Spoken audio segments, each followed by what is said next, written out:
And we're back here once again with another episode of the MSK show, and this is going to be episode 321. So I hope you guys had a great day, and I hope you guys have a great rest of your week that is ahead of you. And in this episode of the MSK show, just in a little bit after we, have our usual kind of guy bro conversation that you guys all know and love, we will be doing a comic book review on Deadpool Batman #1. It was a interesting, fun read. That's what I'll say right now. It was really fun. I'll just give it that. It was fun, interesting, energetic. That's kind of what you want when you read books like these that have been, long awaited crossovers for quite some time.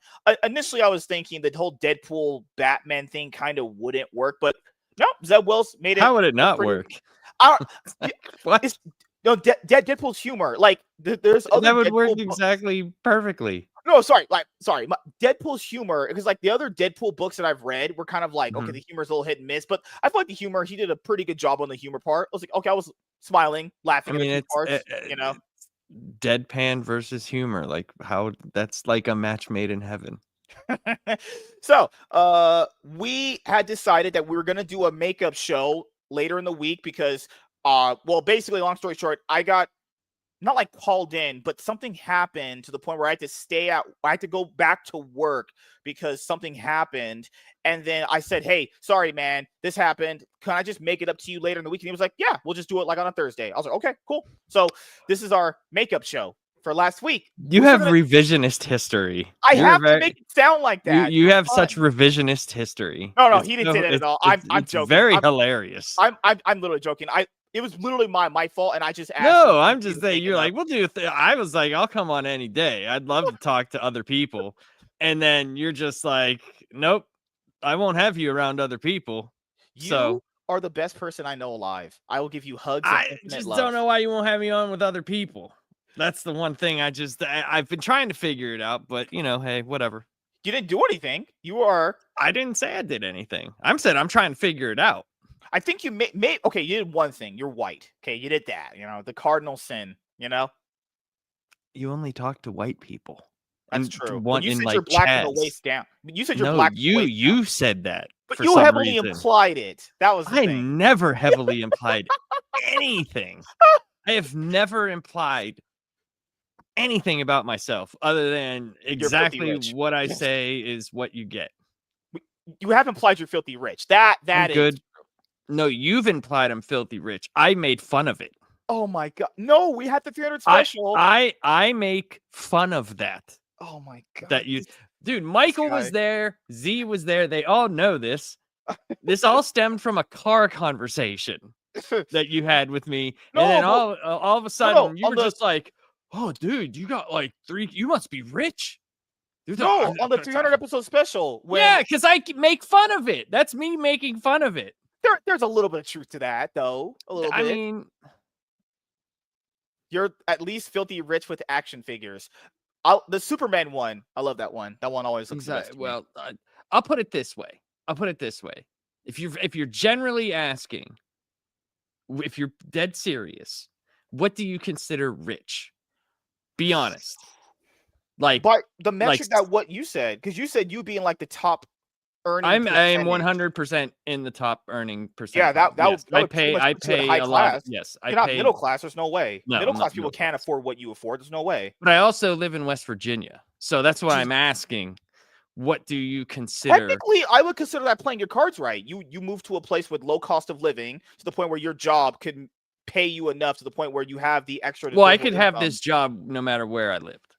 True. But no matter where I live, the job. Would you be able to have your lifestyle in California? Is what I'm saying. Yes. Okay, then you're pretty good. So that kind of solves that. I was just asking like a money. If you make anything above, I would say $500K probably. Oh yeah. Okay. Yeah. Because isn't the biggest base average salary for usual people like $100K? That's usually considered in the actual position I have, or like people on in general. What do you think is like middle class generally earning? Oh, for middle class, yeah, like 50 to like that's what too like 50 to 80 earning income, like 50K a year is probably middle class. I mean, right? But you could still live. Like, trust me, this did not happen overnight. Believe me, this Oh, was like this is all, trust me, I had zero. Dude, when I was homeless and came out to a job that my brother-in-law gave me, right? And I showed up. I showed up in these pants. I don't even know if they were pants anymore. I don't even know what they were. They're held together okay. like breadsticks and shellac. Okay, so you were homeless before. I have to ask this: how do people keep No, clean? you don't. Like your body, to any like bathrooms. I have been naked in many public bathrooms Oh my god. and had to wash myself. I think, dude. And well, Pittsburgh in the summer, you could just jump in the river, even though that was Oh, okay. dirty as shit. Can't do But that like your here. clothes, unless Yeah. you were like, here's the thing. Usually when you're homeless, there don't get me wrong, there are people that are homeless because of job situations, stuff like that happen. True. But Yeah. most of almost everyone that I met was the Mhm. same thing as me. We had drug problems. So Yeah. like you either were you gonna wash your clothes or buy your drugs. And as many times as I've said, like when I've handed I like if I go anywhere in Pittsburgh, I always give the homeless money. I always do.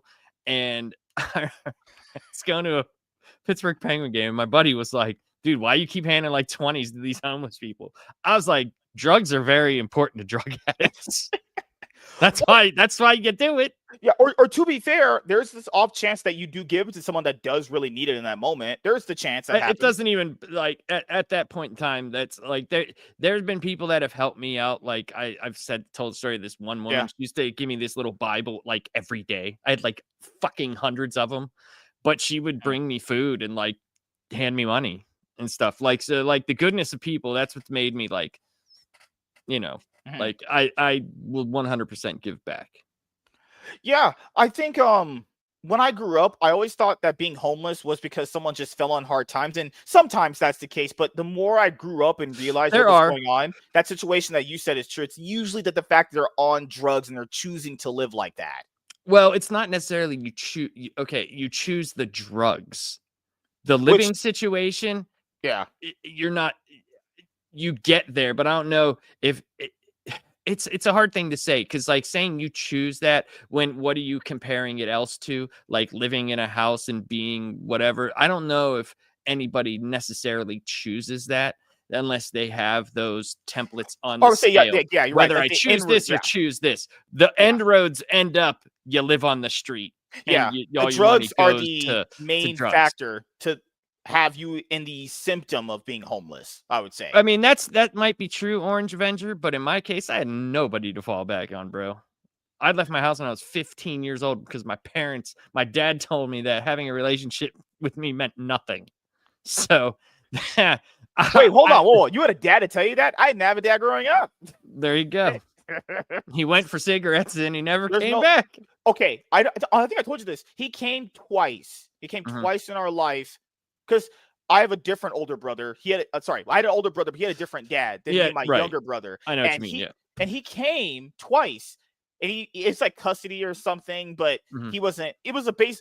I literally had the Fresh Prince of Bel Air episode where his dad came in and just Oh yeah, he just didn't yeah. want to be there. Like it was literally that. Like he had this idea that being a dad was really cool, but then when he saw us, he was like, "No, I'm leaving." Like I Even don't if even. he might not even have had that thing. It might have been guilt eating him up, and then he We were showed his barely like true 3 colors. years old at He the probably time. showed his true colors. That's what he was. He's a piece of shit. And it wasn't people always think it's a black guy. No, my dad was white. Because I'm light skinned. My dad is white. You Yeah, know? he was just a piece of shit.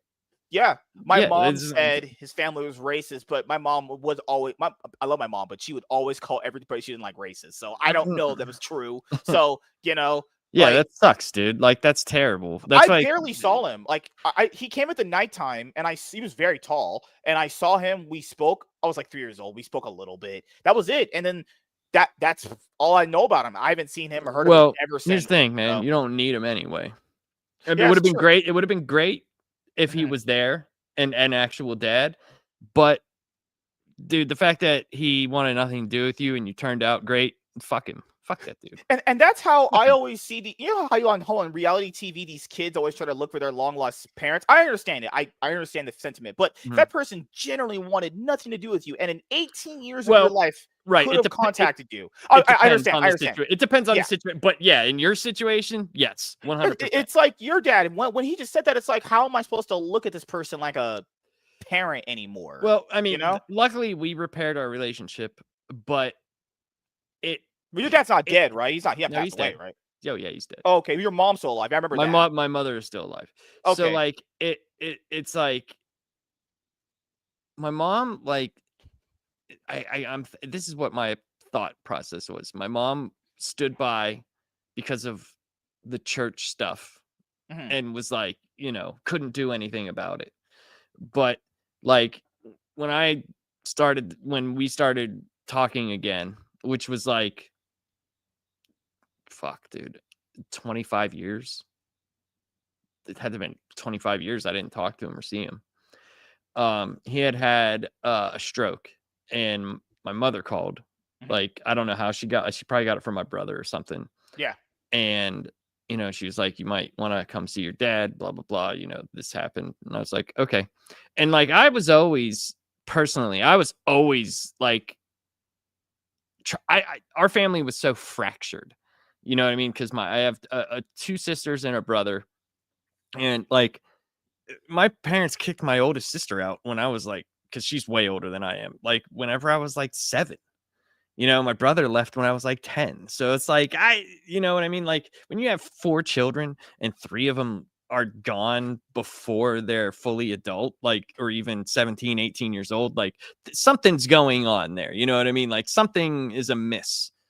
And I've always wanted to keep the family together, but he had no interest in that. What frame was your dad and mom born? Like 60s, 70s time frame? No, dude. My mom's like almost 90. Oh, she was born like she was born like 30, 35. 30.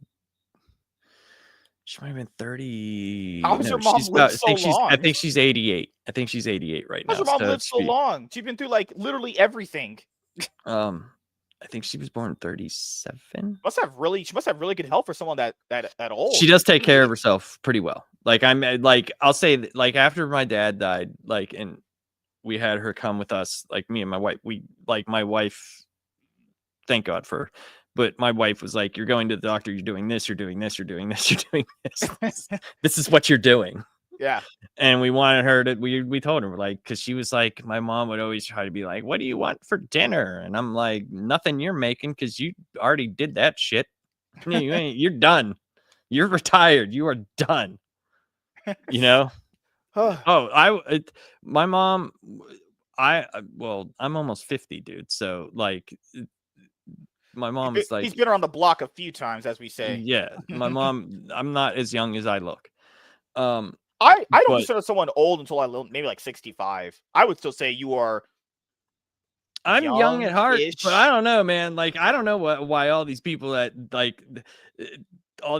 do drugs look like shit, because I think drugs preserved my body. I was like embalmed, I guess, for a while. Oh, because before you get to the review, I don't think I ever asked you this. All right, maybe I have. You and your wife been together for a long time. Mm-hmm.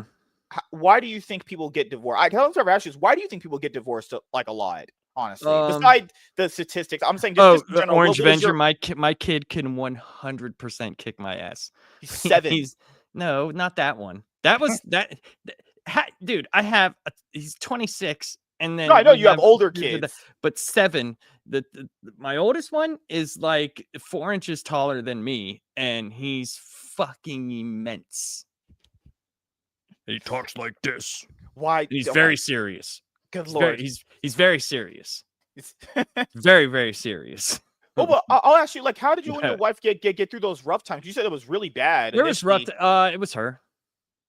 It was her. Like, I can't. I was worthless, man. I was a piece of shit for a long time. Like, and if it wasn't for her, I asked the same question sometimes, but we always were, we were always straightforwardly honest with each other. Like that, I can say that. Like, yeah. we and And we also didn't just go, like couples feel like they have to talk about everything. Yeah, If there was something that I knew, like that I felt like I needed to do or something, but I knew she would probably not like that. We knew enough. We trusted each other enough, and we knew enough. I probably shouldn't bring that up just to what? To make the point? Like, no. We avoided a lot of that. And we have very dissimilar interests, but our morals and intrinsic values are 100% the same. I always said that too. Like, there's like I'm never couples, surprised at anything. Like, if she were to come home Hmm. and say something political or whatever, I wouldn't be surprised by it because I know how she feels about that stuff. And we laid that stuff all out. We had a plan. We were like, we wanted to get married early. We wanted to have kids early. Like, I'll be 100% honest. David was not part of the plan. Like, we were like, finally, my youngest, we were like, all right, like we're in our. Have you heard of the 30s. protection plan? We're getting ready to go do stuff. And then I remember it, man. I remember she woke up one morning. She was like, I don't feel good. And she is never sick. And I just went, son of a bitch. Have you heard of the protection plan? Clear. Have you heard of the protection plan, sir? Dude, we were told after our third child, she would never carry to term again. That's crazy. Because you're 50. How old is she? Isn't she like 40? I am not 50 yet. I will be 50. Yet. She's 2 years younger than me. Okay. Yeah, because well, a year and a half. But yeah, because when you had said what you just said, like people feeling the need to talk out everything, I feel like that's what hurt people. Like, you don't have to talk about. You can talk about the big stuff. Big stuff. Like, right. But like, and she doesn't. She lets me be a man. Like, she does. She lets me be a man. She never lets me forget that I'm a man either. She also lets you lead. I'm pretty sure you're the one makes a lot of the big decisions, obviously. No, the big decisions, I don't look at stuff like that. It's more like if she wants a car or something like that, dude, like she can go buy a car. I don't care.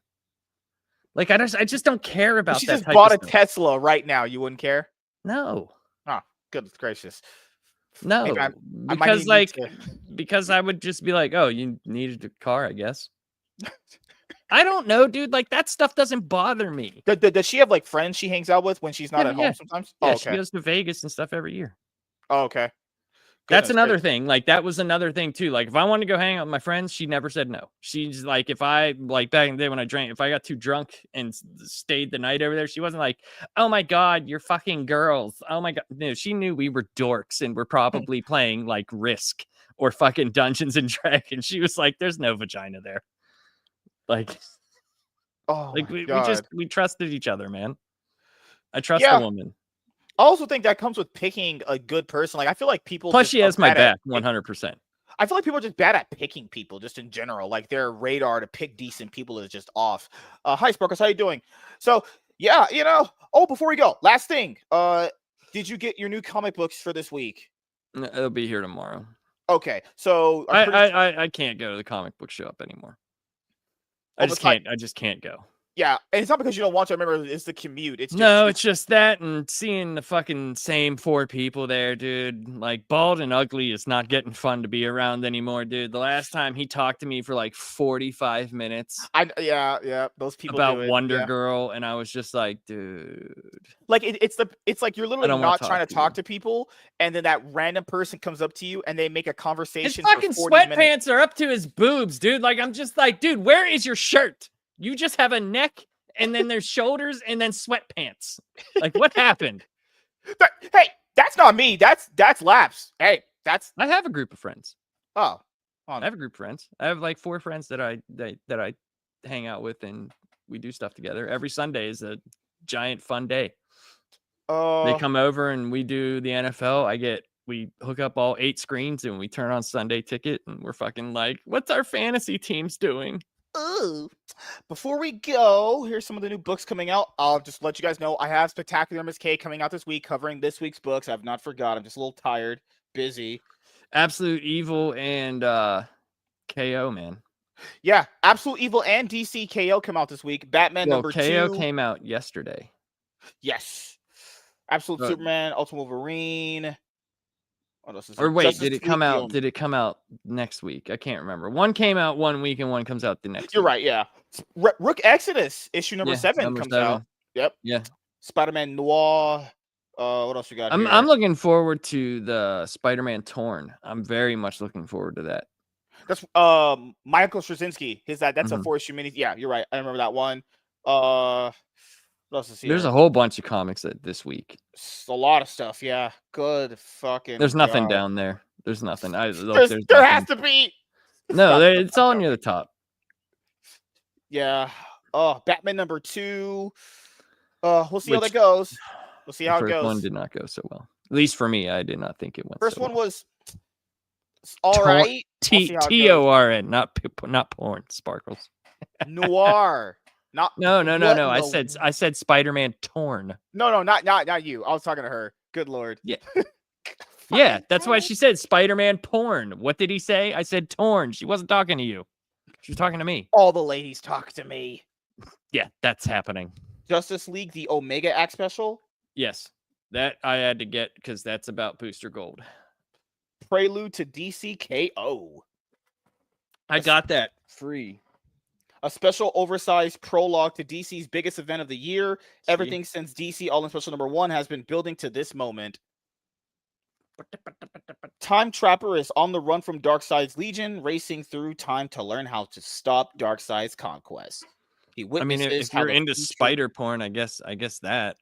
I watched superhero porn. MJ turns her name to BJ, and I've watched dabbled in a little superhero porn, but sometimes it can get you off. Who knows? Sure. I'm just saying, hey, sometimes you gotta. I mean, if that's your thing, dude, that's your thing. I mean, I don't know. I haven't watched it in a long time. I'm not even an avid porn watcher. I am voluntarily celibate. I do not stroke the chicken. I mean, I don't believe you at all. But I mean, I really would not want to know what type of porn you watch. I already know what type of person you talk as. So I don't even know. Oh God. But life's been pretty good. And I've been just being too successful to even notice things happening, everybody. Dude, have you ever tried being 100% honest instead of like the facade of this, man, I'm just so successful, rich and black. Like, have you ever just thought of like just being like just normal for a day? Dude, it might help. Like, it might really help. And then you can come on here and just be, your normal wackadoo self. What else is coming out as far as But no, what is up with the hair though? Like, honestly. Oh, I just stopped caring about getting it done, really. Oh, okay. All right. I came to this realization that having it done or not done makes no impact in my life. No, but I'll be honest, at some point I probably will. But I'm just waiting for the time to really do it. I don't think it really does anything. I get women regardless of what my hair looks like anyway. Oh, that had nothing to do with my question. He said normal is for the bundles of wood in the world. I mean, I guess, but normal can also make you very successful. Yeah, what company that pays actual money gonna hire that freak show? What did I do? God damn. I'm pretty sure companies are foaming at the mouth to get me onto their company. Probably. You should be a writer for a soap opera. Dude, if I was ever my original goal in life was to be a director. No, you were supposed to be a cop. Yeah, that's cop, what you were supposed to be. Cop was first, and then I wanted to be a film director or a screenplay writer or whatever. You don't have to work in an office. Like, you could do agency work. I mean, I stay at home. But Did they ever have you in an office at some point? No, you've always been at home. I was in an office. Yeah, because you have to go through. So, like, in my job, you have to do at least a year of in office, and you have to do depositioning. You have to go in front of a judge and do all that shit. And then they can like start giving you field work and shit. How does the government shutdown work for your kind of job though? Doesn't matter. Nothing? Okay. No. Nope. The government is always moving stuff, and they don't want anybody to know. That's why they don't use government agencies to actually, move shit. Because then the government, no government agency is going to sign an NDA to itself. You know what I mean? You're right. That's why, Also, they use government Flash shut book down. stuff. So the government shut down plenty of times before. It'll be back up. There's no doubt in my mind. even if the government shuts down, it's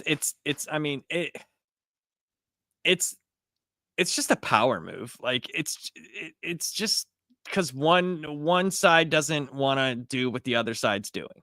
It's just a big old a bunch of old men shaking their fists at each other, making it out to be super important and scare people into like thinking. You ever notice like whenever the government shuts down, it's you hear like 30 different things from each side.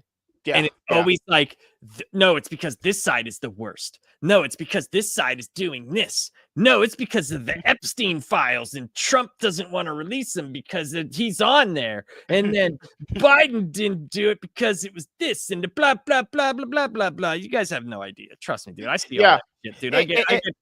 I get these goddamn stupid emails every day. I just delete. Yeah, you know what's crazy, dude? List of acceptable pronouns. Delete. The fuck's your name?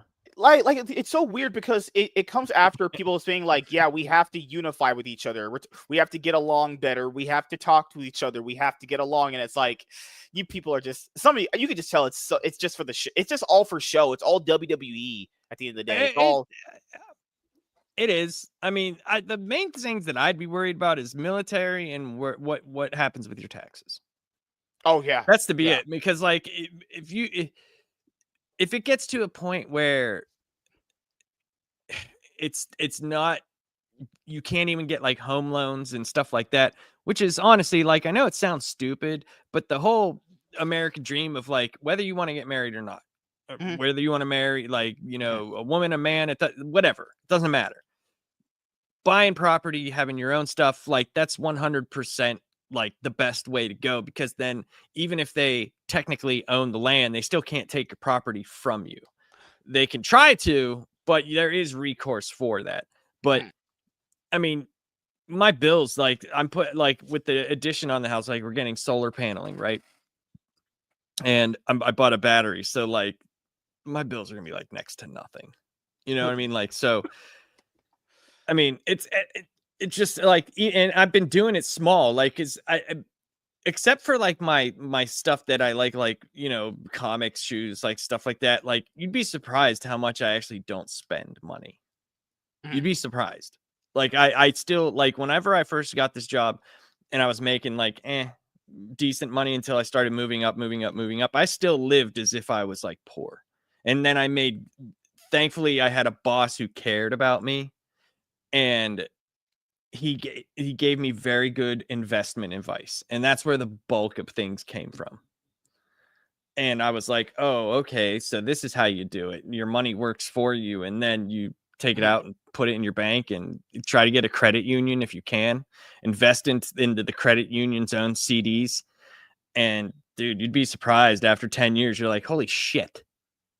Like, wow. No stocks? You never played the stock market? Compound interest is amazing. Yeah. Good Lord. I did. You ever did any day trading or anything like that? So I invested some money into property and a few stock options that were very low risk, that were planned out over time. Like I said, my boss was very nice, because I've known the guy I work for, I've known for a long time. Yeah. I've known for a very long time. And he gave me just very sound financial advice and told me where to put money. So I did. And then once it was a nice chunk, I took it out and I've just invested into my bank, my credit union's compound interest CDs, and let it build and build and build and build. Good Lord. Well, considering you're successful, tall, rich, and good looking, just like me. Anybody could do it. You just have to do it within your means. Oh yeah.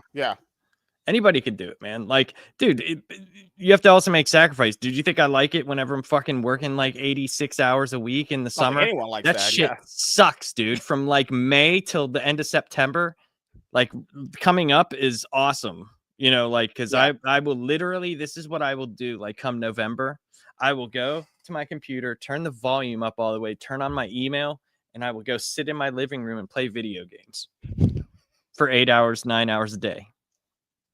And then I will log off and be like, I know "See ya." you made this the channel for your panel show now, and you have the comic one, and you have the one for fighting fandom. But are you ever gonna make one just for gaming? You ever thought about that, or you don't want to do Nobody it? wants to watch me play video games. Oh, okay. Have you ever They just don't. thought about it? I just don't talk enough while I'm playing. Oh, okay. Okay. Because and I'm also playing like a lot, like except for Borderlands, which is like because my brother plays, so I started playing. My buddy John plays, but like I play a lot of RPGs and stuff like that. Nobody's gonna care about that. True. You are very interesting to a certain degree and introspective. I'm literally not interesting at all. Well, we're gonna get you the Night Terrace Omnibus. We're gonna get you that eventually, or the Dark Crisis on Infinite Earths Omnibus. Why would they announce that? Good lord. Like I'm good at some games like Doom. I should have streamed because like I've been playing Doom forever, and like Doom and Doom Eternal. Like I don't even like as soon as I buy a Doom game, I'm like fuck. I'm playing it on the hardest difficulty, and I am going to sit here. Like when I got Doom Dark Ages, I beat that in 2 sittings. I was like, I am going to sit here and play this game, and boop. Plus, I love the Twitch controls, and I love glitching stuff in Doom, and I don't know. I'm very good with a mouse and keyboard when it comes to that game. Have you? Oh God, what's the new game? Oh, are you gonna get Ghost of Yote or play it at all? I don't know. I probably will. But I mean, I know there's a lot of things in it that people have said, but I loved, the first one. Ghost of Tsushima is one of my favorite games. We'll see. I tend to not let that stuff bother me in the game as long as the gameplay is good. Yeah. But if it is like contrived and stupid, I'll probably get it, and then whenever I get sick of playing it, I won't play it anymore. Good lord, because Asian people sure know how to do it to me. All right, let's have some fun here, boys. Hey, I watch Jackie Chan movies. I'm one of them. I love Jackie Chan movies. I'd be honest, that's fucking legit. No, I have a huge like Jet Li, Jackie Chan, Sammo Hung. Okay, do you remember when Tony Jaa? Do you remember when Shang-Chi came out and critics were calling it the best action since The Raid? I was like, the Raid Redemption? The best, yeah. No, hell no. I remember people were saying that. That was like, no, especially on a Marvel Cinematic Universe movie. No way, dude. No the fight, way. Dude. The scene after they board up the police house and the dude does like the hallway scene that like Daredevil copied is one of the best scenes for any like martial arts movie I've ever seen. Shang-Chi sucked. No, just the fact that I heard critics, I was like, wait, no, especially not a Marvel, especially not an MC movie. No way. Just no fucking way. You're right. Yeah, you're right. Like John Wick, the first one with the whole Gung Fu thing, that was pretty cool. That was awesome. But like, I've liked all the John Wick movies. I can tell you this. I love the first one, right? Me too. The second one, one of my buddies, it was his birthday, and we went out to this. There's this place in the city near us that does like they specialize in wings. So we went there. And they were all like, hey, let's go see the new John Wick one. It was the second one, I believe. And so we're sitting there. And for like the first 45 minutes, I'm like, this sucks. Like he's getting in that pool and like with the one. And I'm like, what is this? And then the cave, like the scene with the cave happens. Oh, and then all of a sudden I was like, oh, this is what we came for. And it was like 60 minutes of just straight death. But was that the one or was that the second or the third one where he's fighting that black dude on those steps or whatever? I think that's the second one. I don't. He was fighting that one. One was like in France, right? Yeah. Where you learn about like if you kill someone from this place, then they'll come after you with the order or whatever. I will 100% tell you, I mixed movies together. I just don't. The watch third one's enough. with Halle Berry. That's the one where I kind of checked. I was like, her acquisition. Oh yeah, that's right. The third one was where she had him cut off his finger. She had the dogs, right? Yeah, yeah. Okay. It was the third one with Halle Berry's in it, and it's like I don't know. I still liked it. It was a fine movie. I just didn't know why she was in it because it made no difference at all. It just didn't when the movie was going. Well, I mean, I think it's like I didn't see the fourth star. one. I know you like the She's fourth a big one. star. I don't know. I don't know if I saw the fourth one. I know my wife did. I don't know if I've seen it. I haven't seen it. Oh no. I know. I'm just being honest. I don't know if I've seen it yet. Did you see the newest Mission Impossible movie, or do you like that series at No. all? No, it's not that I don't like the series. It's just I'm being honest, dude. I don't watch a lot of movies and TV. I just don't. If my wife says, "Hey, can we watch a movie tonight?" and she picks it out, then yeah, that's cool. But if she's like, "Hey, you want to pick a movie?" I'm like, "Yeah, let's watch something from 1982." You want to watch Godzilla versus Mechagodzilla? Rory's flying. Oh my god, you're a child. Holy shit. What, Godzilla? I love Godzilla movies. Just fuck. Oh, speaking of Power Rangers. What do you mean I'm a child? 1980 movies is your go-to. I'm not gonna lie, they don't make movies like they used to. I was making a joke saying I would watch something older. I need a hug from you. Eventually, I'll get it. But I don't think you will ever get a hug from me. You might get a high five. Fist How bump. You doing? Or a handshake. But a hug? No. You have cooties. Dude, that's chocolate on vanilla action. Oh shit. I would love to I think what would be awesome is if they made an invention where they could read someone's mind and then a thought bubble. I would just love to see what goes through your mind when you think you're making jokes. Oh god. Oh, as opposed to just making awkward statements. I'd love to see the process that goes through there. The series that's based off the Super Sentai series that's based off Power Rangers of Space is constantly Mega Ranger. Mega Ranger is constantly streaming on YouTube. They have that too. They have that Toku America. Yeah. And it streams a lot of them. I know Mega Ranger a live channel, and the Mighty Morphin series streams all the time. Yeah, and so does Kaku Ranger and. I'm not gonna lie, seeing Mega Ranger in the Japanese format, it was pretty. I'm not gonna lie, it looked like they were going a lot more deadlier with the attacks. That's always like that. There's blood in the show. That episode where it was Ecliptor versus Carlos. In our version, his helmet didn't blow. Like you see the giant you see the thing where his eye and stuff. You didn't see that in our version. They really censored that shit. They're like, you guys. No, there's no sense. There's killing and stuff. There's guns. I always talk about this scene in Die Ranger, right? It's the one that with the White Ranger that we got, right? Yeah.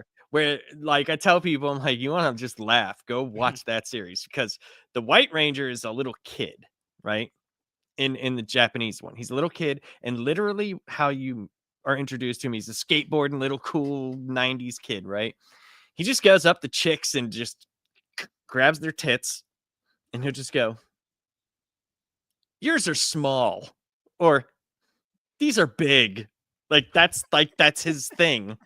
And there's a scene in one of the episodes where they're getting their power, some sort of power, I can't remember. And there's a little kid in a cage. And the bad monster guy, he's like, "We're gonna kill this kid, blah blah blah." And they're like, "No, you're not." And he just smacks the cage, dude. And this little kid is whipping around in this cage, falling down a mountain. And then they shoot the shit out of him. And he's dead. And I'm just like, oh, okay. Well, I guess that's how this is. When I first watched Go Kaiger, and they were shooting those minions that the boss usually sends out, and they were using actual guns. You would see the bullets. I was like, that's so different because ours is like blasters with the whole special effects, the pew pews and everything. I was like, and someone had made a comment about it. I still have it. It was like the person said there's a lot of scenes in Sentai series that could really have made Power Rangers a far better shows. I understand it was Die Ranger is fantastic because some of them are not made for kids, like Jetman. So the series before Jetman came out, the Sentai was gonna get canceled. So they restructured and they made it for that's totally true. She's like, "You can stay with me, but you can't touch me." And he's like, "Oh." But Jetman is very serious. Jetman, they don't have their it takes place in a bar and they drink a lot. And the end, I don't want to ruin the end if you ever watch it, but the end is disturbing. It's a disturbing ending. They still have like cheesiness to it, but it's a very serious. The backstory, you know, like for Zane, is that the same as in Mega Ranger 2 for their Six Ranger? No, it's because different? Mega Ranger is a video game. It's not in space. True. Okay. It has nothing to do with space. So their Six Ranger has an entirely different backstory. Entirely. I can't remember. It's been a while since I've seen. I can't remember what the Mega Ranger Silver Ranger. I don't remember. I'm just being honest. I don't remember. You're fine. I love those suits. Power Rangers in Space, Mega Ranger, some of the best suits. Those suits are cool. I'll bust out I have a Nikki helmet from In Space. It's really nice. I usually do my yearly rewatch of it. It holds. I think it holds up well. There's a few episodes. In Space, yeah. There's a few episodes like Teenage Mutant Ninja Turtles. That's stupid, but like it's a good show. The Body Snatcher one was cool. I like it a lot. That was fun. That's a good one. Like same with there's a couple episodes of Lost Galaxy that hold up. There's one that's like where they go. It's just a regular military mission onto a ship. And I remember that one. Very good episode. You know what I'm talking about, where all the people are missing. Yeah. There's episodes that hold up. Yeah. You know, that are really well done. Like I have all the series. Well, I don't have anything from like Nickelodeon and on. Yeah, you know, because you like to have quality in your collection. But I have almost all the Sentai, and that I have all the ones that Shout Factory released. But there was a company beforehand. I'd have to look at the box sets that did like Go Ranger up to Live Man. So the only one that they didn't do was Jetman, but then Shout Factory ended up doing Jetman. That's one. If you're gonna watch an old one, watch Jetman. One sec. All right, let's have some fun here. Hey everyone, I am MSK, aka Master Swag King, coming at you guys today with another video. And if you guys are returning viewers or new viewers, then please consider subscribing to the channel if you have not already. Leave a like on this video if you enjoyed it and comment down below. Also, make sure you guys hit the notification bell. That way you guys can get notified on whenever I upload a brand new video. And in today's video, we are going to be doing a comic book review on Deadpool Batman #1. So I got the better cover. Honestly, okay. I will just the Esad Ribic cover. I wanted that one, but this was they were limited as hell. So what happened with me and my cover was that I went out with some friends of mine. We went to Frank and Sons, which people know is a very, very big like comic book, anime, nerd, video game place, and I wanted to get my comic books there from the vendors there because they open up on Comic Book Wednesday. And I'll be honest here, I just grabbed the first one. I literally in my brain you just wanted it. I get it. I totally forgot. You had it. Right when I left, I was like, wait a minute, I wanted a specific variant. So for Absolute Flash #7, I wanted the variant where he was like sliding back, but I got the main cover and I just gave it to a friend. So I did want, it was your cover or that foil cover they had. That foil cover looked cool as hell. I have a few. I think I have that one, this one, and a few other ones. But I ended up basically getting the poor motherfucker one. But you know, nevertheless, did you get the red band Punisher? I did buy that. I'm waiting on that. That is brutal. Up. Yes, it is not woke. I'll say that. I'll just tell you this. There's a scene where Kingpin, it has this woman, this senator woman. She's like. He's talking to her. He's like, "Oh, it's a good thing you thought you could double dip into blah blah blah, right?" And then it pans down to her, and she's just frothing at the mouth, and just her neck's all slit, and she's like, and I'm like, "Well, then, that's not the Marvel comics that we know." Yeah, totally brutal, fucking brains everywhere. Dudes are just getting destroyed. Tombstone, like Frank Castle takes out this shipment of fentanyl, and it was tombstones. And Tombstone doesn't know it was Punisher, and and he has like these 5 leaders from all the other gangs on meat hooks, like through their bodies, and he's like, "Look, none of you are gonna get out of here alive. So if you just tell me a name of the person who did this, I'll make your death quick." And none of them know, because none of them know that the Punisher exists right now. So they're all like, and he's just killing them left and right. And the weirdest part that I have is it's a red band book, but they still can't write swearing in it. Yeah, typical Marvel. There's literal blood and death. Let's not go. And They're like, blood, guts, but let's not go too far here and cuss. Let's not do that. I mean, the gore in it is great. There, I mean, the first scene you see is a dude laying on his side with half of his head out and his brain chunkied out. Like it's, but you can't rate shit. Like what? So Marvel and DC have not had any crossovers with each other since the JLA versus Avengers that happened back in 2003. Years. 22 years. And, they had the omnibus collections that they did as collaborations, which was pretty cool. I have one of them. I didn't get the Amalgamate one. I have to get that one very soon. The Amalgam's cool.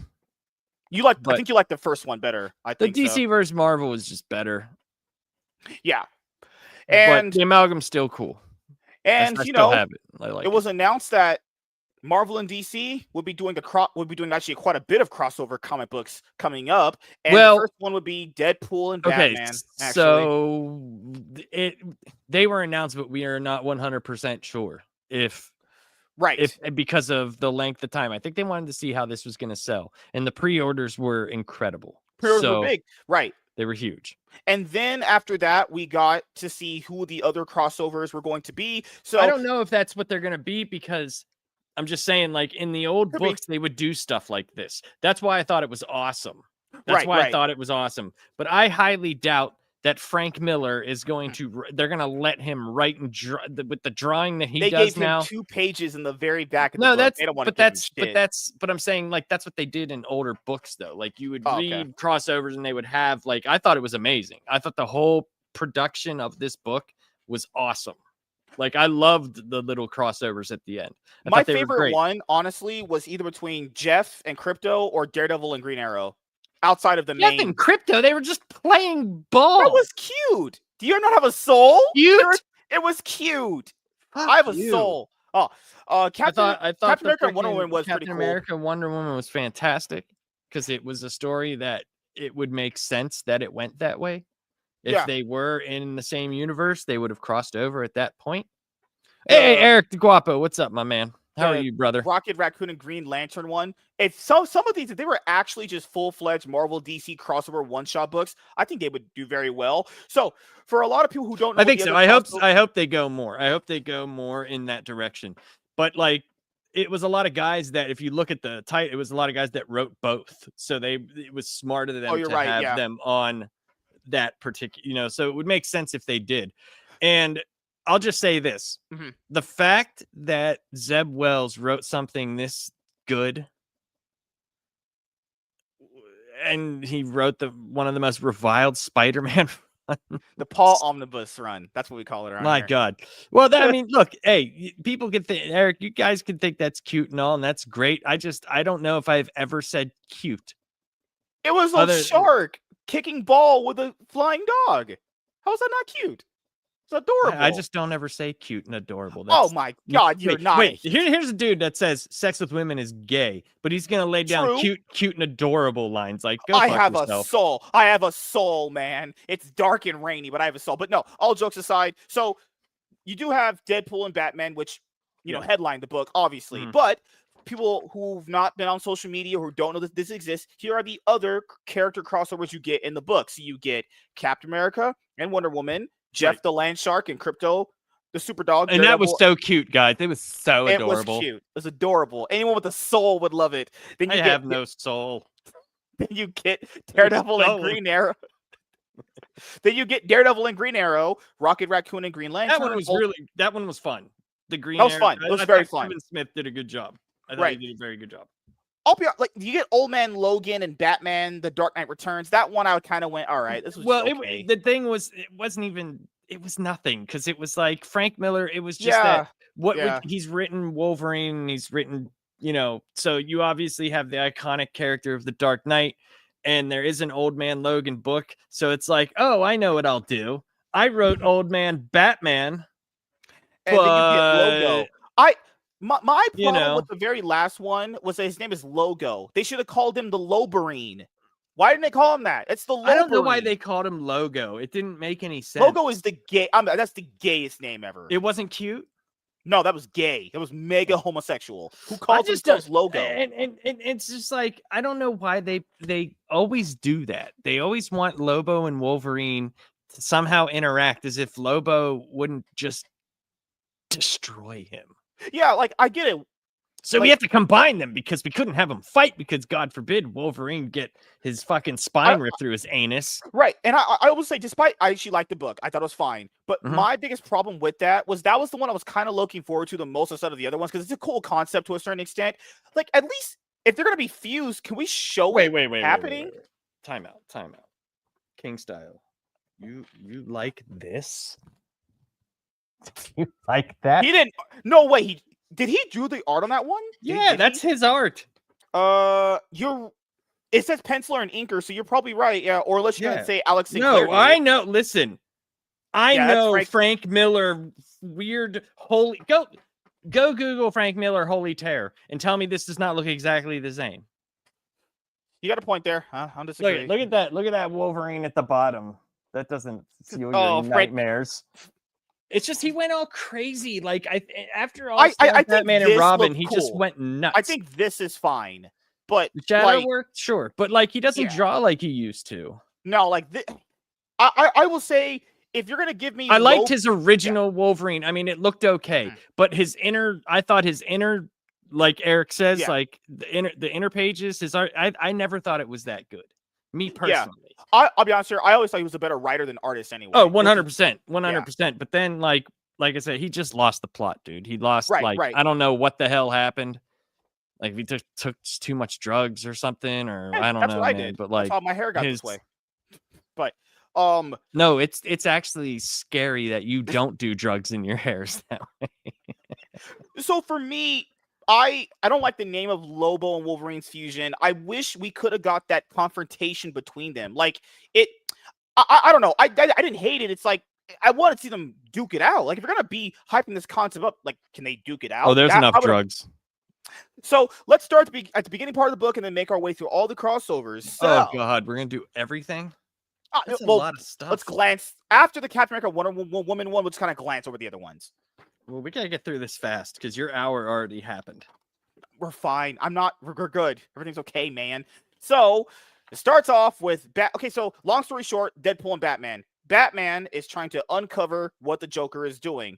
The Joker has been basically building up this big, giant carousel of Joker toxin venom that he wants to unleash on the whole city. Pretty much the most basic Joker plot ever.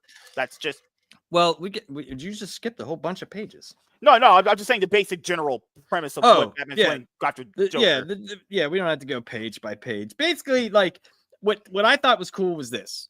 I thought it was cool how Deadpool came into the universe. He came in just kind of like the bat from, he jumped in through the window, and you find out that he went to Bruce Wayne because he was gonna take him. He was gonna kidnap him because he's a ransom him because he wanted to get to the Batman. That was basically it, and kill Batman. Yeah, and then he was basically saying, like you. I thought it was funny when he was implying that he was jerking off on the laptop. Yeah, before he came. Implying that, and then he was like, you're a rich billionaire. You don't have anybody that you want, like, snuffed out. And he's like, no. And then Alfred comes in and he's like, oh, what, you got Jeeves over there? Like, he hasn't wiped any blood out of the backseat of the car, like cleaning up your mess. Like, that's kind of funny. Yeah.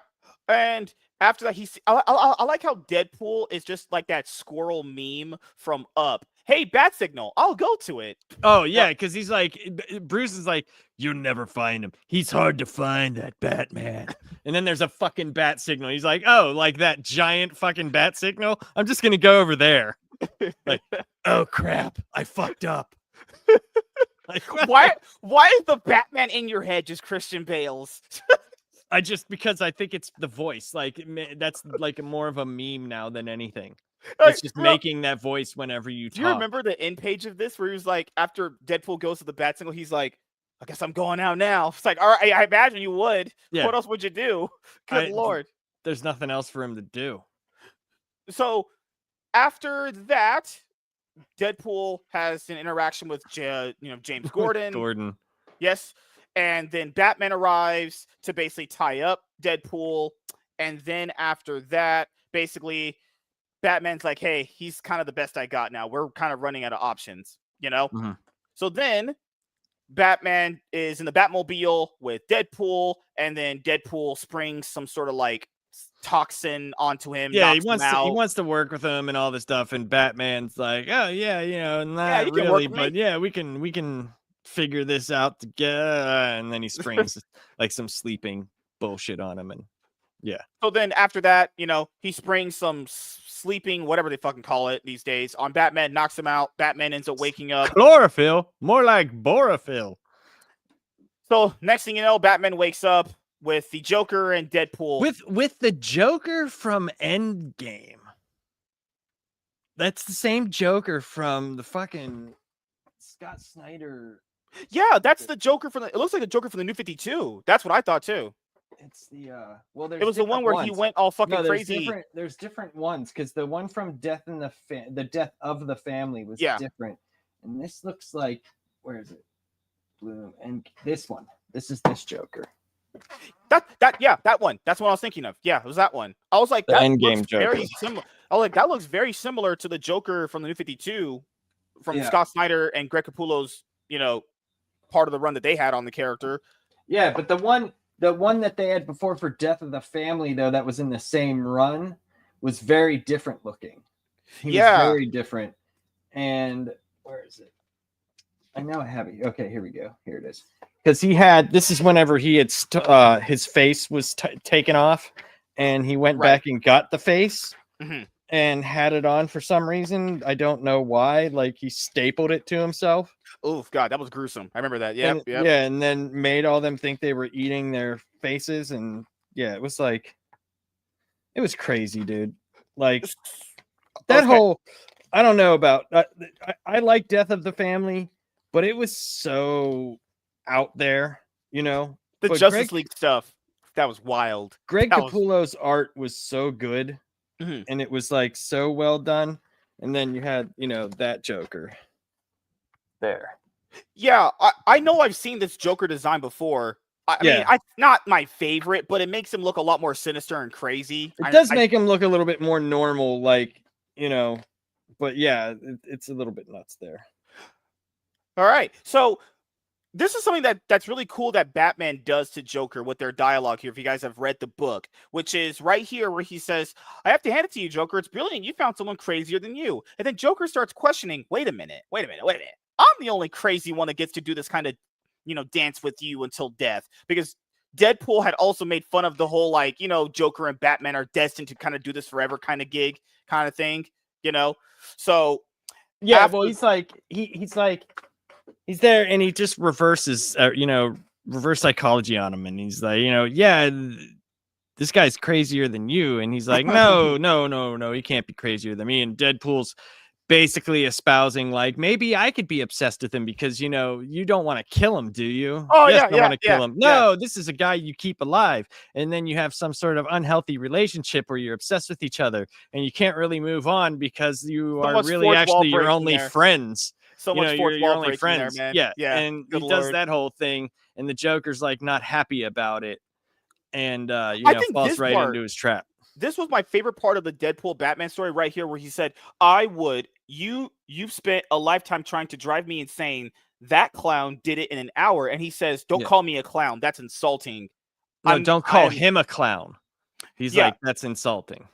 Yeah, and he's like, I'm the only clown here. That part, it's hard because Joker usually is always laughing. This part, he was very serious. They're like, oh, okay, interesting. But it's also like, if you look at it, it's almost like Marvel taking digs at the Joker, though. Because, like, he had this thing where, like, he talked about getting on the cosmic treadmill, and he had to call Reverse Flash, and he's like, look, worked on the glutes. So they made like a butt joke just so Deadpool could come in sideways and be like, oh, that looks nice. Oh, like weird stuff like that. I'll be honest here, that was the worst dialogue in the book because it added nothing to the story and it just did nothing. I feel like it was such a tasteless joke. Literally, unless you know what the cosmic treadmill is, you're not even going to get the joke on it. Well, it's the whole point is like they just wanted a butt joke. That's what it seemed like. Just because they needed something right there for Deadpool to be like, ooh, butts. But the one before that I thought was pretty good, where he was like, I can be the younger, sexier, funnier one he truly fears, and you can be the one who laughs at his own jokes. See, that was I can get that's funny. Like that's that was funny. good. And that makes sense what they're talking about. That makes that made sense where the story was going in those last 2 pages. And the joke vibe with the conversation they're having. Yes. But that one where he was like, yeah, I needed Reverse Flash's help to work out my butt. It's like, it's like, this is where I found the guy, but he was like, they had to explain how Deadpool got there. Like, we didn't understand that obviously he came from the Marvel universe. Right. I had to look for someone crazier than crazy as me, but nobody existed here. So I had to go to a different dimension and blah, blah, blah, blah, blah. It's like, shut up. Shut up, dude. Like, we get it. God. We know where Deadpool comes from. The part where he was like, you're right, he's something more terrifying, unhinged, but self-aware, the perfect opponent, a villain worthy of the bat, a villain he's worthy of my obsession. That's the best part of the book, was that psychoanalyst. Very good. Yeah. That's very good. And you can see, what's crazy is, okay, but then I have to use my other head, which is like, Joker knows that Batman is his one true villain. It's like, why is he getting unraveled? I get the dialogue's great. The joke is good. The dialogu's great. I like the aesthetic of it. Because the Joker, if anything, is vain, obviously. You would think he's super insecure if that happens. He would be. He would be very insecure. Look at any time like Harley would do anything to upstage him a little bit, smack her around. Look at any time anybody would get in the way of like messing with Batman. Look at any time like in Crisis on Infinite Earths when Barry's ghost was trying to like, tell Batman like, hey, you got to do, and he's like, hey, no fair, you're not supposed to be here. This is between me and him. He's always been like that. Very insecure about his relationship with Batman. And then after that, basically he tags Deadpool. He injects like Joker toxin into him, but it doesn't turn him on Batman. Like, he lunges at Batman, but Batman already gets out of it. It clears his brain. He still got the Joker smile thing. Yes, smile, yes, but he's really, like, I've never thought so clearly before in my life. That's what crack is. Deadpool just did crack for the first time in his entire life. Holy crap. So then after that, Joker, it gets to the point where I talked about earlier, where Joker reveals he has this big giant carousel of toxin he's planning on unleashing on the whole city. Yeah, he has like a carousel of toxin, and the only way that you can stop it is there's a button in the middle of the carousel, but whoever pushes it or gets near it dies. Like, there's no way to not do it. But here's the funny part. It looked like all he had to do was push it, right? Why couldn't Batman like use one of his grapple guns and like push what's crazy drop a weight on it or something? Like, I don't understand. But I feel like the story just ended really anticlimactic, because Deadpool just goes, oh, I can do that. But you would know that going in. People know his healing factor is, but they don't. That's the thing. Like, those two don't. We do as the reader. So yes. I know we don't Batman know. does. We don't know the second part of what's going to happen. Yeah.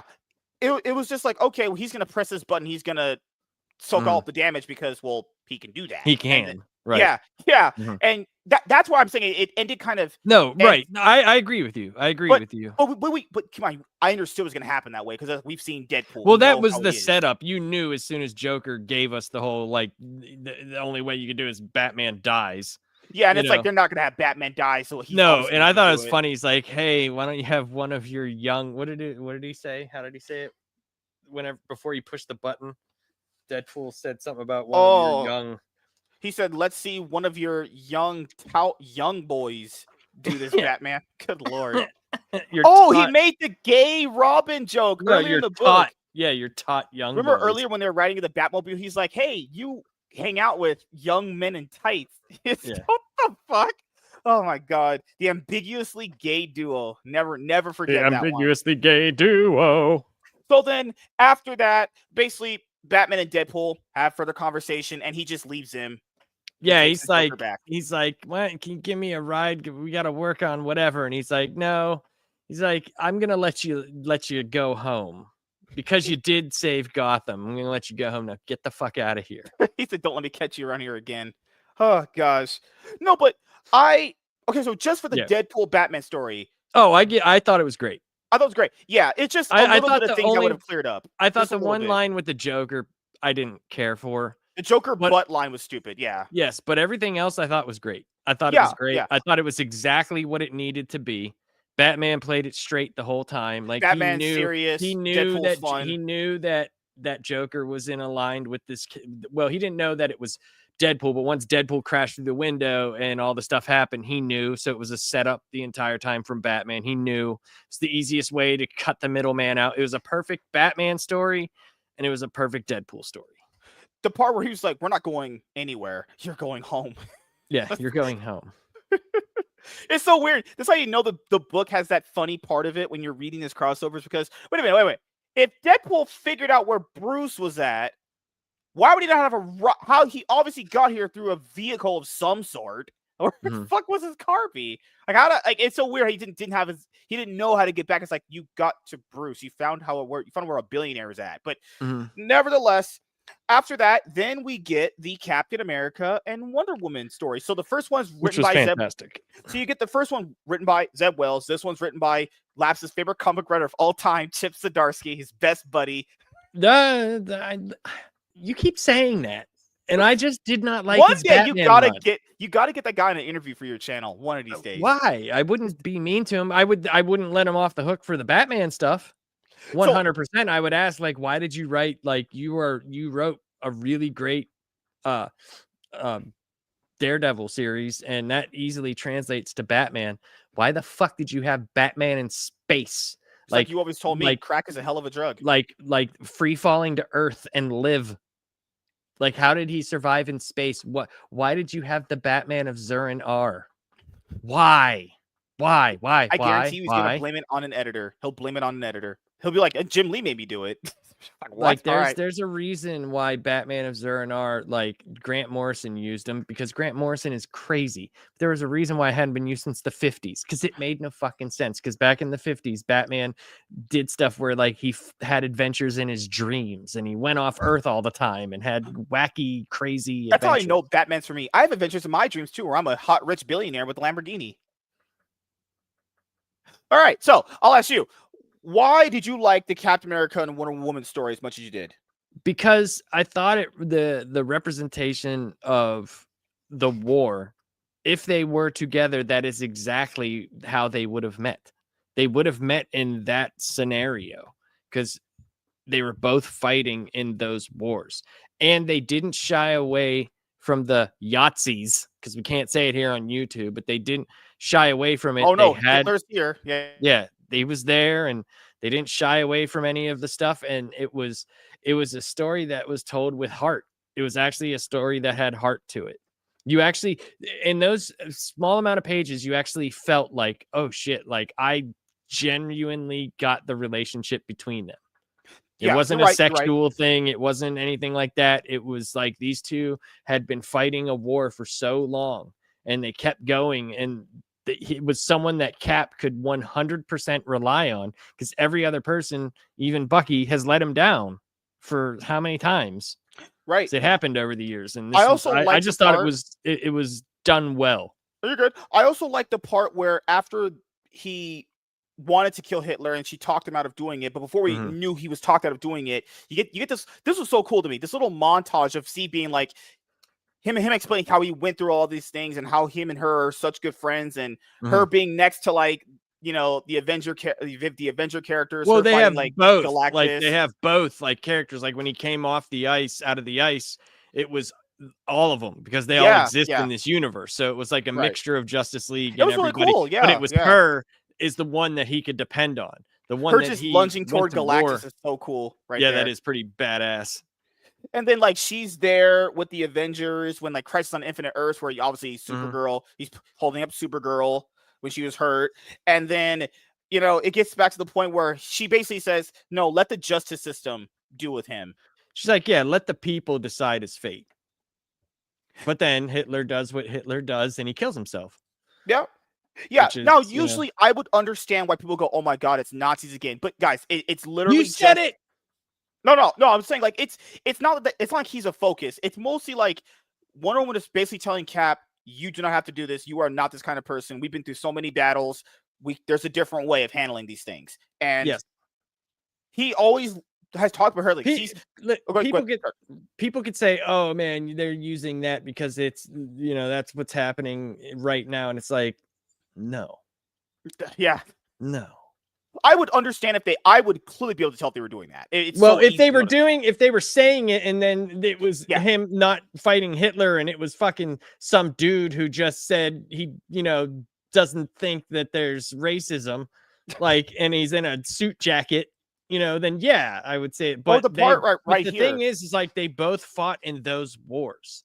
Like that's like her backstory is coming here and fighting with Steve Trevor.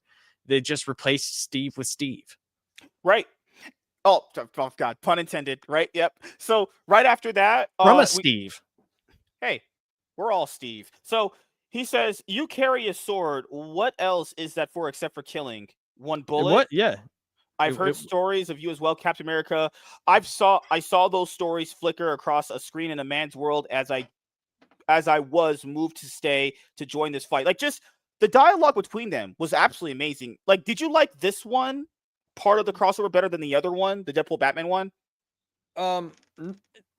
There wasn't enough. I thought it was this one. I think needed more. I think it could have been way better if it had more stuff added to it. Honestly, it could have been. Yes, it would have been better. But like, I thought it was exactly what it needed to be. And the fact that it was there and they didn't just do the Deadpool Batman, we still got other stuff, was great.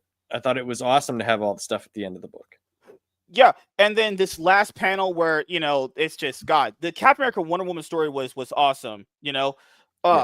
So then after that we get the cute Crypto and Jeff story, adorable little babies. So they're just playing volleyball. They're playing volleyball. And then made of balls. Nothing else happens. Basically, Kara's like, Crypto, come home for dinner. That's it. And they high five. That's the cutest thing ever. Yes, we get cuteness. And that's over. Yeah, that's it. That's literally all it is. I will say this. Kelly Thompson is credited with writing that. What did she write? She wrote 3 lines of dialogue. There was 3 lines of dialogue here. And to be fair, they can't talk. They're animals. Well, she had to tell them. She had to tell the artist what to draw. Like, what you do. I'm just saying, you got credit for writing 3 words in a comic book. It's like, okay. No, she got credit for structuring the story. Which is just them playing. Yeah. Yeah. You're right. Yeah. So then after that, we get the Daredevil and Green Arrow story. Did you like that one? Actually, yes.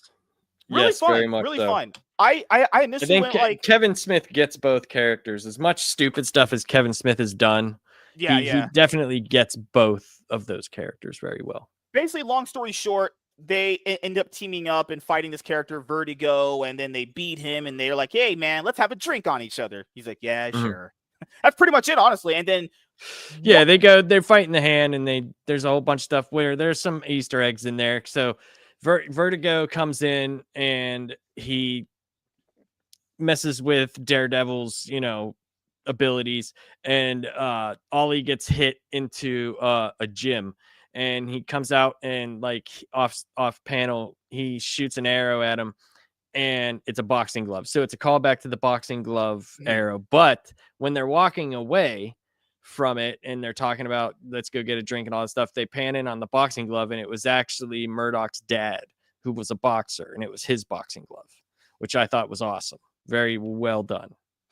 And then after that story, we get the Rocket Raccoon Green Lantern. So basically, long story short with this one, it was too short. It was whatever. Way too short. I felt like they knew they were strapped for time or maybe page count or whatever. They would make it too long. It just might have been that's all they were allotted to do. That's it. Oh, yeah. I don't think they cared about page count in this, because look at this was like how many pages? I think it was like 60 pages.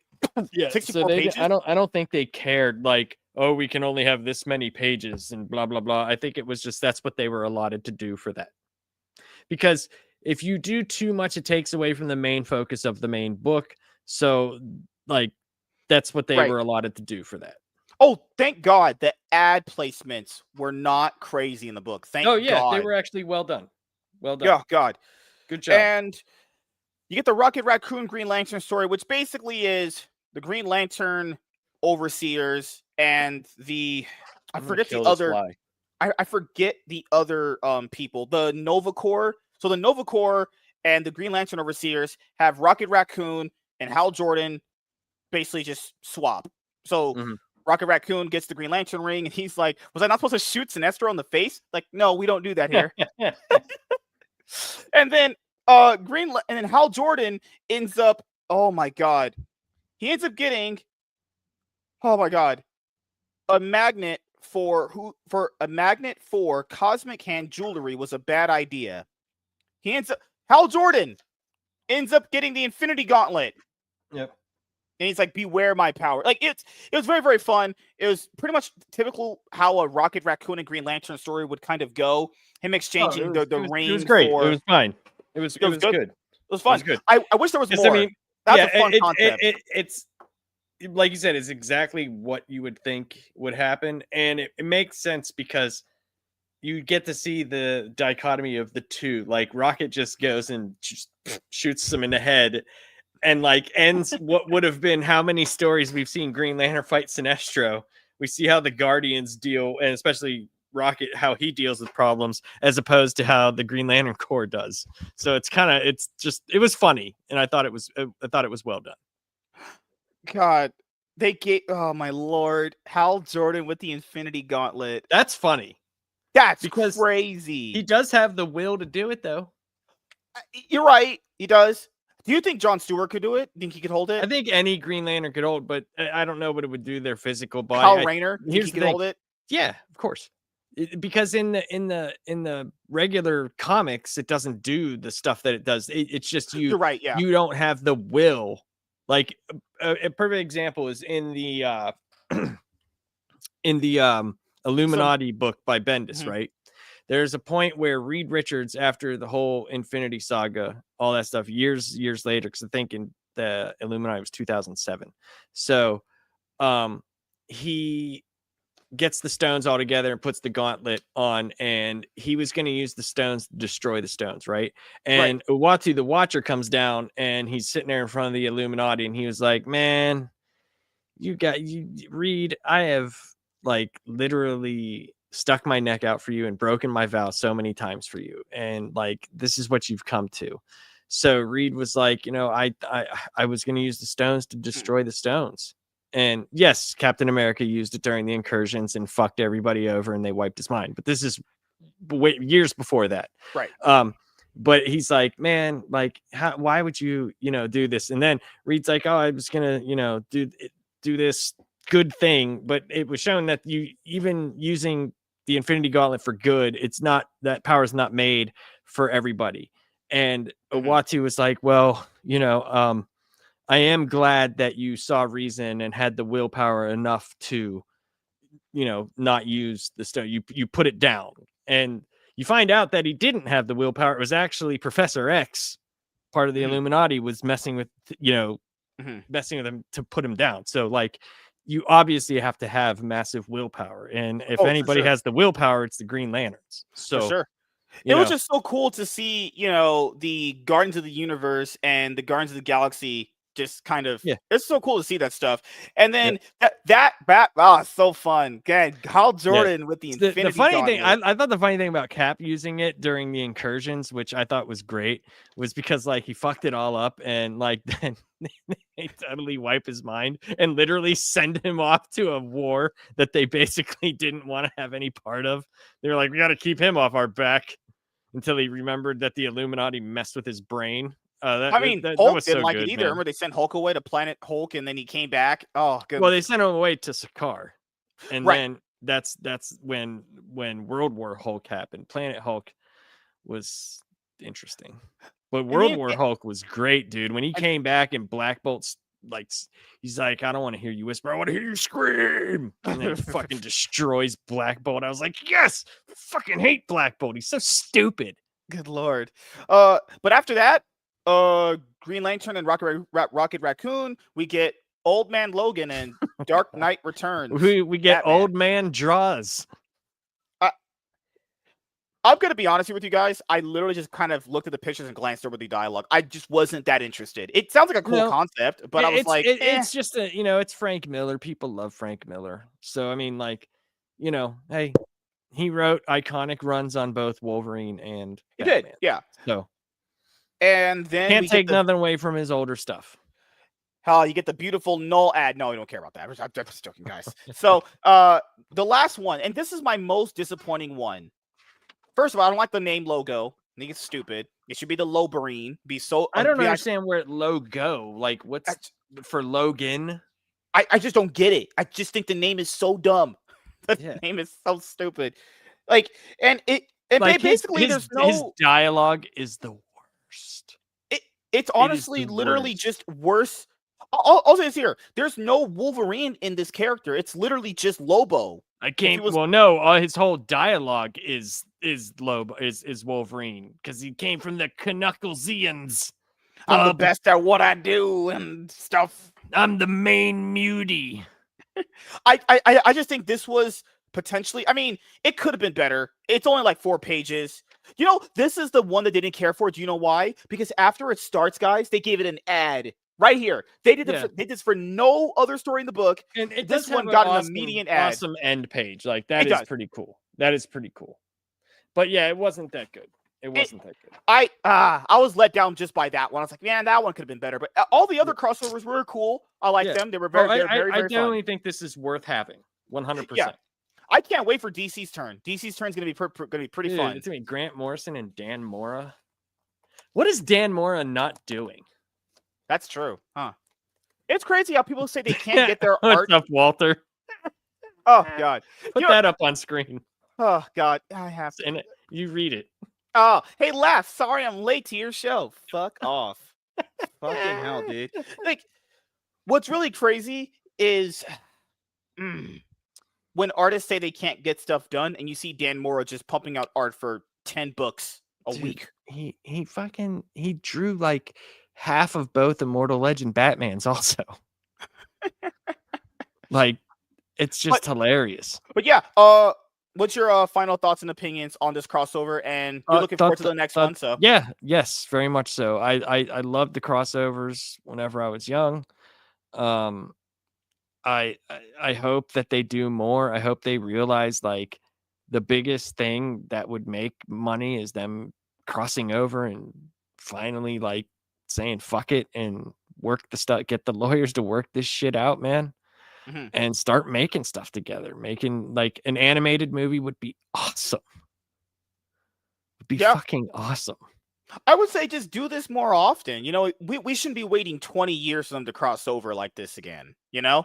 Well, like, no, but try to do this more often. You know, I mean, I'm surprised. This never would have happened if the MCU wasn't falling down. Yeah, because the industry was kind of going down the drain a little bit. They knew they had to kind of do something. Well, the comic book industry, contrary to popular belief, is nowhere near as bad as people think it is. It's just not. It just isn't. Because, I mean, it's been worse than this and hasn't circled the drain. I mean, if Matt Fraction's Batman can pre-order 400,000 copies and get like 600,000 people to sign up to freaking, Global Comics. I mean, dude, there's people plus the amount of illegal downloads you see. I mean, it's different. It is different. Yep. But I'm not saying it's where it was in the early 90s before, before the industry broke and, but like, it's not as bad as people think. Yep. And my final thoughts and opinions on Deadpool Batman #1. I enjoyed it. I had the one joke I didn't like that Joker made because I was thinking it's just out of place. It made no sense for. So I had no faith in Zeb. I'll be honest with you, no faith, honestly. No, but I thought it was great. I thought he did a very good job. I thought he did a very good job. Maybe his editors went, write good stuff or we're never hiring you ever again. Maybe that happened. But no, Deadpool Batman, good. Captain America Wonder Woman, awesome. The cute little Jeff and Crypto thing. Everything was good except the last two. The very last two. The freaking the Frank Miller thing was like, if you like Frank Miller, cool. I love old Frank Miller. I do. No, he's gonna go down as probably one of the GOAT comic book writers for a lot of his runs, but But like his art, not so much. Yeah, definitely better writer than artist, and I don't like the name of the Lobo Wolverine fusion. I just think the dialogue is so kind of stupid. It's so stupid. You could have called him the Wolverbo, something. The Wolverine. The Lobarine. God, goodness gracious. Or at least, like, if you're gonna do that, have them meet each other, fight, like, at least duke it out. But it's just, no, they're fused and they just say weird, cringy dialogue. Dumb stuff. Hey, Fucking hell. Bubsterine. But hey, I you know, came from Knuckleville, Zarnia. I'm definitely looking forward to DC's turn, and I heard we're going to be getting a Spider-Man Superman crossover at some point. So we'll go over that in a future video. But yes, so thank you guys for checking out this video. If you guys are returning viewers or new viewers, then please consider subscribing to the channel if you have not already. Leave a like on this video if you enjoyed it and comment down below. Also, make sure you guys hit the notification bell. That way you guys can get notified on whenever I upload a brand new video. I am MSK, aka Master Swag King, and we're going to be signing out. See you guys later. Goodbye. Peace. The Wolvabo? That would have been better. They just called him Logo. That's it. One of the gayest names I've ever heard in my entire life. Get me the Wallabo. That's me. Oh, right. God. But yeah, man. Is there anything coming up that you would like to let the audience know about? I have. Hopefully, I'll get it done this weekend. I got a new video for Spider-Man 94, issue 1. I also have a video I'm editing right now for Immortal Legend Batman number 2. I will be. I don't know if me and Savage Dad are doing Green Lantern this week. I'm not sure. Tomorrow I will be on Iron Oxide show. What is that? The Weekly Horrors Gallery. Sorry, Weekly Rogues Gallery. Rogues Gallery. That's what it is. I'm supposed to be on. So who knows? But let them know when you're on that they're a bunch of cloud chasing pieces of shit. I'll tell them you said it. Yep. I will. I'll be like, I'll say, hey, MSK said you are all worthless clout chasing pieces of shit. Oh, don't worry. Iron's gonna be on this show for a one-on-one this Tuesday coming up. So, yeah. Hopefully you have a good time there. He said the gayest title name since the Spectacular MSK. That's untrue. It's untrue, actually. But I mean, that's subjective, so it could be true. I guess. You know, I'm a very, very heterosexual man. I think you should be the Wallabo. I want to be. God, I'll be the Loreen. The Loreen. Give me that. Shit chasing pieces of clout. But no, I mean, I hope reading. Oh, I'll be doing something with me and Jared are gonna do something soon. I didn't agree to this at all. I don't know why you would have to. I'm the showrunner here of your show. Oh, true. I mean, we're just gonna be talking. I think the whole year of like the first year of the Absolute Universe. It should be called Absolute Universe 1. Well, it wouldn't be. Here's the thing: it wouldn't be anything you want to talk about because you'd actually have to read all the books. Reading is for Black people, and I'm white, actually. I know. But no, I know you are apparently white. I guess I don't. I hope the second. I mean, I felt the first Batman issue was fine, solid enough, but it left me kind of wanting more. The new Matt Fraction run. Hopefully, book 2 is better. Hopefully, book 2 I just thought he fundamentally doesn't get Batman. Oh no! What I'm saying? What the hell's going on with this? I think Absolute Superman's fantastic. I am very excited to read the newest issue. Oh, have you read? Absolute Superman is pretty good. I've read all the Absolute books have been good to great.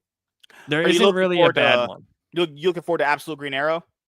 Yeah, because everything else has been good, man. Like I mean, even Absolute Martian Manhunter, I thought that ended spectacularly. I was like, dude, I cannot wait till this comes back in December. No, the Omega Act has a spoiler on the front cover. Oh my god. That's fine. It's all good. I'll pick it up. How does it have a spoiler on the front cover? I'm just building up dramatic effect. Do you know how to I've seen the cover. I'm building up my But what does it have a spoiler to? Unless this character died. You know? What? I mean, I don't know. Who? Jake Lucky. Why can't you just say the name of the character? Even Absolute Martian Manhunter, Hello, you answered my question as I wrote it. Oh, okay. So, Yeah. Walter, I don't know Absolute if you. Martian Manhunter was fun. The story was amazing. The story was incredible. I loved it. I was so Any, I when I read issue 1, I was so, like, because I wasn't gonna get it. I wasn't. yeah, And then yeah. I just saw it. It was the last one too, and it sold like crazy. It sold like nuts, and it was like I don't think that they were expecting it to sell like that, because they even said like the fact that They it don't. was Yeah, you're right. only supposed to be 6 issues, and every month it was in the top 10 every single month. All the series start off that. Yeah, they're probably No, gonna start all it as. through it, all six, Yeah, because were I in the remember it top 10. started. They announced it as a mini series, but Scott Snyder had said if it sells well, then it keeps going. But and that makes sense, obviously from a business point of view. If the sales don't make sense for the book, they shouldn't continue because no one's buying it, but people are buying the absolute books. Do you think the universe truly has longevity, like 2-3 years down the road? Why If it couldn't stays it? like this, Why yeah. couldn't it? Like, that's the thing. Unless the quality of writing drops off the face of the the earth, then only yeah. way that it stops is if they make it stop. That's Yeah. it. I mean, dude, like like I've said, like when you're on when your first like 6 issues of Absolute Batman are, each of them are on at least their 8th printing.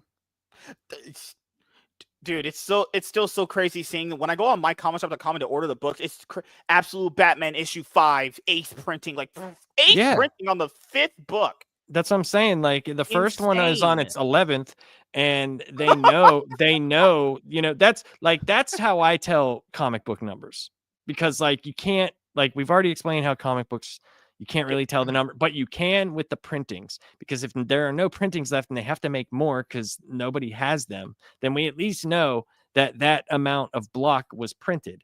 And when Absolute Batman #1 pre-ordered, there was so many of them out there. They were everywhere. I mean, I had them at my gas station. I showed the picture, and when those are all run out and you're like, the book's, approaching very, very high numbers. And then Matt Fraction's Batman, the pre-orders were over 400,000.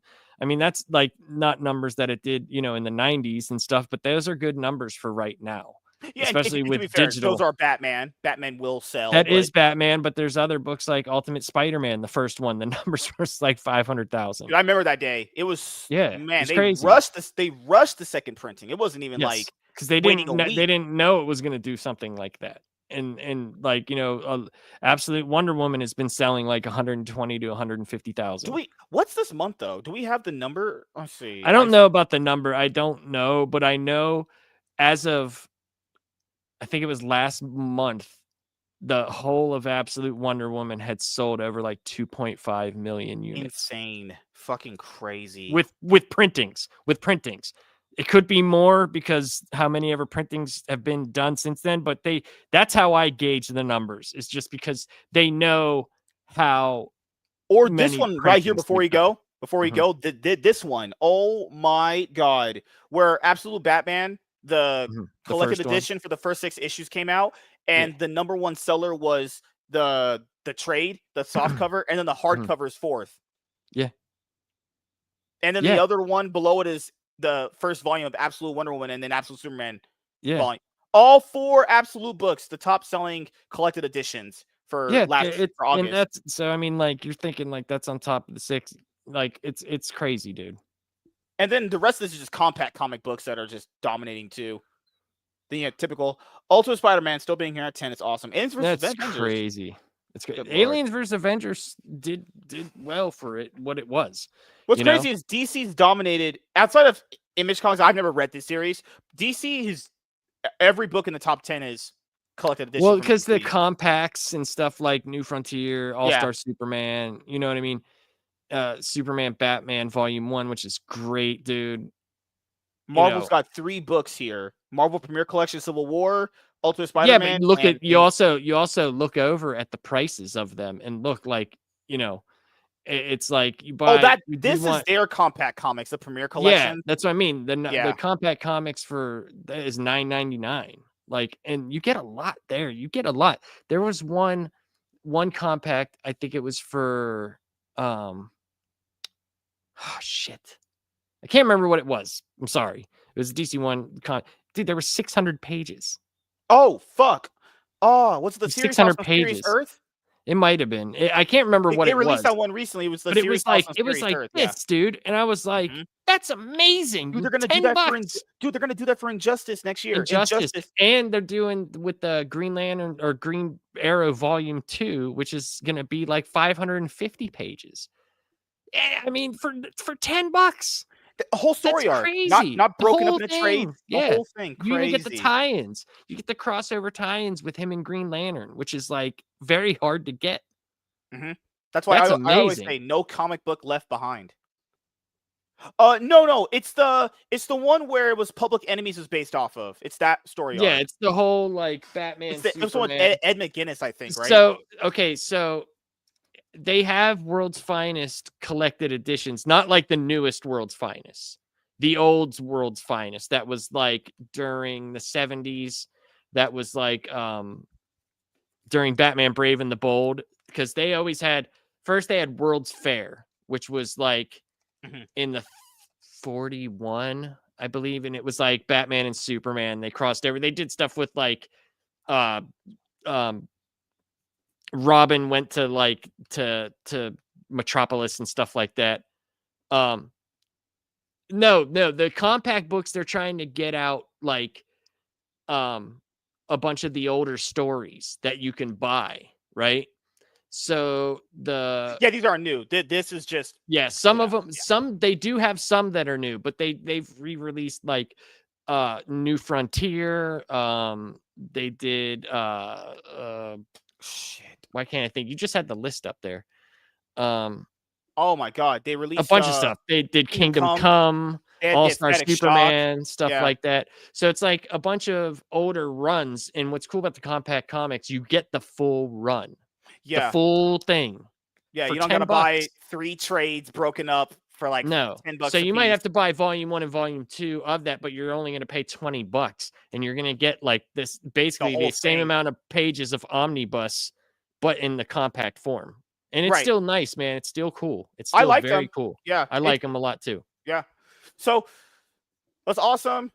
Getting our makeup show. Hopefully we can have a show Saturday because, you know, you're tired sometimes on Saturday and I'm busy too, but hopefully we can make it happen. Why do you say I'm tired? Why can't you let me have jokes here? God, you're but like that that. you did not say that in a joking tone. You were just like, yeah, we're gonna have a makeup show, you know, You because didn't let me sometimes you're have the tired. punchline. I What was was the gonna set up punchline? the punchline. What was the punchline? What was the punchline? Oh, I forgot now because my joke is gone, but fuck off. But no, hopefully Saturday we can do Superman Unlimited #1. I've been looking forward to reading that. So I know Eric likes it. I know Eric likes it. Eric, yeah, he said he enjoys it. I thought it got a lot better. The first issue was obviously world build. It was what it is, but I thought where it is now. I think it's very good. They're like mangas. They're literally like mangas. I can grab you one right now. I can show you what they are. Let me get one. You talk for a second, just a second, okay? He's really gay. Yeah, Unlimited Superman's good, man. I thought it got really cool. I have I believe I have all of them.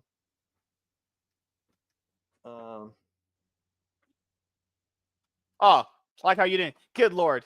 Good lord. I did talk. I was saying yeah. You're talking about the Superman Unlimited. This is what they look like, Eric. They're literally manga-sized books like this. Yeah, it's just like a trade. And they have like, okay, the only true issue is like if you're into that manga reading, it's the binding could be a little too sewn on, but that's pretty much it. That's like the only real issue they have. So this is the compact comic books. They're great. I buy these a lot. I think they're awesome, honestly. But when you read them, they do unfetter like most books. So you can you could tell MSK doesn't open books. So like you won't have a problem. Like you're by the time you get to the middle of the book, Eric, you'll be fine. $10. Yep. You'll be $10 fine. the whole thing. This is the entirety of Batman Hush in this whole book. That's it. Yep. $9.99. They don't go higher. Nope. It's $9.99. Unless you're cutting taxes, then that's like but no, it's $9.99, dude. $3.99. Hmm? No. So what? Yeah. show was great tonight. Got a chance to make it up to you guys. We just, are providing. Just search DC Compact Comics. You'll find a whole shit ton of them, dude. There's more coming out. So the last one coming out this year is the Long Halloween. That's the last one coming out, I think. So I know that's obviously it's one of Batman's best stories ever, which I enjoy that one a lot. So thank you guys. How many times you read it? I read it 0 times. I'm a fucking loser and a nerd. That's what I thought. Hey, my pages are crusty. He's like, I watched the movie. That's what he did. I'll say this. Part 1. You haven't read it. I've read a little bit. I knew it. Just a little bit. But I did this thing where how can you judge the movie if you haven't read the book? No, so I think I don't know, something happened with part 1 and part 2. I thought part 2 was fine. I don't know. I thought part 1 was stronger. I don't think part 2 was bad. I think it was. Oh no, I have to rewatch it again. I watched it a few times, honestly. All right, what else was I say? Right. Orange. The only person that's dead is my sex life, honestly. But all right. That's how you refer to his sex life as a person. Are you that character from a comedy show where anytime I say something, you're just gonna rag on me in a joke? Did you not see your last show? Where if you think that I've ragged on you, you obviously weren't paying attention to Gray. Does Gray ever say anything to you that isn't making fun of you?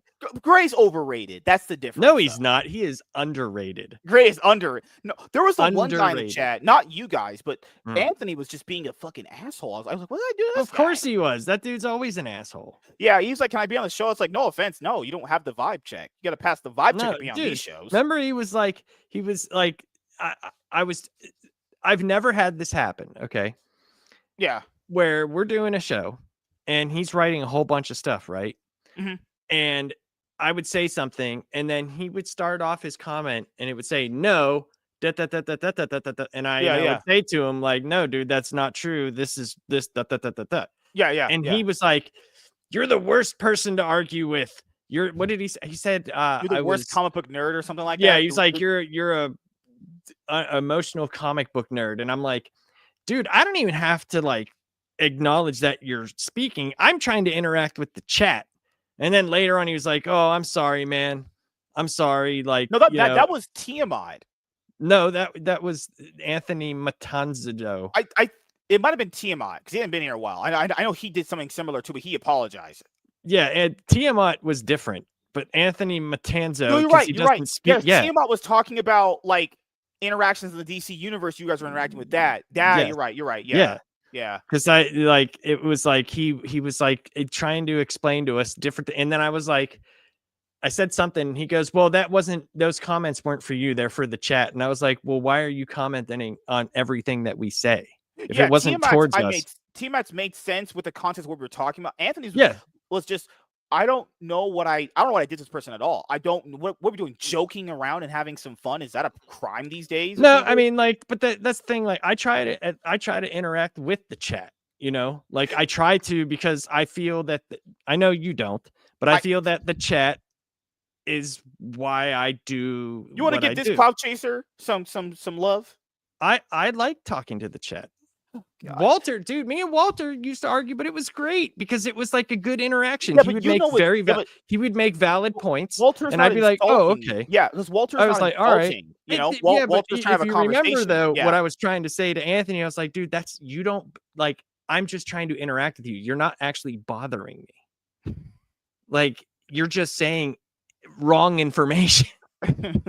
Like, but you don't bother me. But like dude, I love Walter. I've had many of conversations with him where it's like they're good conversations. I've seen people put wrong information in the chat, but I'm not an asshole to you. I'm like, hey, I just don't think that's true. Hey, I can maybe show you what is true. But it'll just approach. I mean, this last night, it was so weird. Just last night, he's usually been an asshole because he's asked me to be on the show, and it's like, no, you don't have the vibe check. I'm sorry. Like, you have to have a certain vibe to be here because I will get angry. It's like the same thing with me and Eric, dude. Me and Eric, like, we have different. Eric's a different kind of cloud chaser. But though we have very differing opinions on different comics, like stuff that I like that he doesn't, or stuff that he likes that I don't. But like, I still respect the dude. Mm-hmm. Like, he's a good dude, and he always adds something cool. Like, he always I'm sorry, but he always says some funny shit. I don't care. Like, he's hilarious to me. You give So these like, cloud chasers too much love here. why, dude? That's why I come on, is to talk to the chat and You you. come for me. The quality is me. I'm all you need. I like the chat as well. God. I like the chat. I will always talk to the chat. It's not even just about what he said or did. I don't care what he said or did. It's just more like there's no reason. See, Eric said he gets it. My middle name is Clout. See? No matter whether we agree or disagree, everything typically keeps everything respectful, and that's the main thing. No, right. Yeah. That's and Walter knows he's been on the phone. That's my goal. Yeah. Me and you have had arguments. I know it's not anything super serious. No, I mean, yeah. I have a very short temper. I do. I 100% have a short temper, but it's only in the argument. I don't, when I say something, I don't mean it personally. Yeah, and that's I never try to mean it personally. I don't as a person. I have no problem with MSK. I think I've said it many times before. I think he's a genuinely good dude. And I generally hate all you cloud chasing pieces of shit here. But it's one of these things where I just want people to have this.